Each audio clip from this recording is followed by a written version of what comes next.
यह राक्षस हर दिन निर्बाध रूप से कई टन पीली रेत निकलता है। इसके पीछे का कारण वास्तव में पर्याप्त नमक को अवशोषित करना है ताकि मानव रूप लेने की शक्ति प्राप्त हो सके। इस समय वह एक बदहवास भिखारी के रूप में छुपा हुआ था, बिना किसी उद्देश्य के सड़क पर भटक रहा था, लेकिन उसकी आंखों में कभी कभी थोड़ी क्रूरता और लालच छलक जाती थी। तभी एक सामान बेचने वाला बूढ़ा व्यक्ति उसकी दृष्टि में आया। बूढ़े ने कांपते हुए भिखारी को देखा और भलाई से कहा,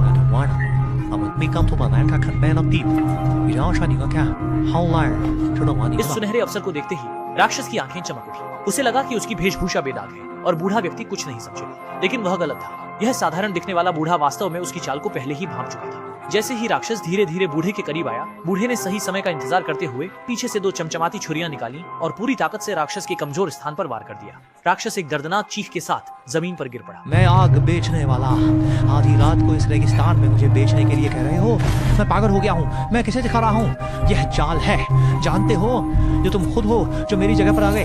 मुझे मत कहो कि मैंने तुम्हें चेतावनी नहीं दी। वह जल्दी से आगे बढ़कर जीव के शरीर की चीजें खंगालने लगा और जैसी उम्मीद थी उसे कुछ चमकदार छोटी सोने की अस्थियां मिल गई। वृद्ध की आंखों में लालच की चमक थी और उसका दिल खुशी से झूम उठा। लेकिन जैसे ही वृद्ध वहां से जाने की तैयारी कर रहा था, तब तक निष्क्रिय पड़ा जीव अचानक धीरे धीरे जीवित हो उठा। इस अप्रत्याशित घटना से डरा हुआ वृद्ध वहीं खड़ा रह गया और बिना किसी प्रतिक्रिया का अवसर मिले ही उसे गुस्साए जीव ने क्षण भर में निपटा दिया। सीधे खाना प्राप्त कर लेने के बाद राक्षस ने बुजुर्ग को खत्म कर दिया और बिना कोई जल्दी दिखाए बुजुर्ग के कपड़े पहन लिए। वह एक नए विक्रेता के रूप में बदल गया और धूमधाम से गांव में प्रवेश कर गया। गांव के निवासियों को कोई अंदेशा नहीं था और वे इस भयंकर संकट को नहीं समझ पाए जो चुपचाप उनकी ओर बढ़ रहा था।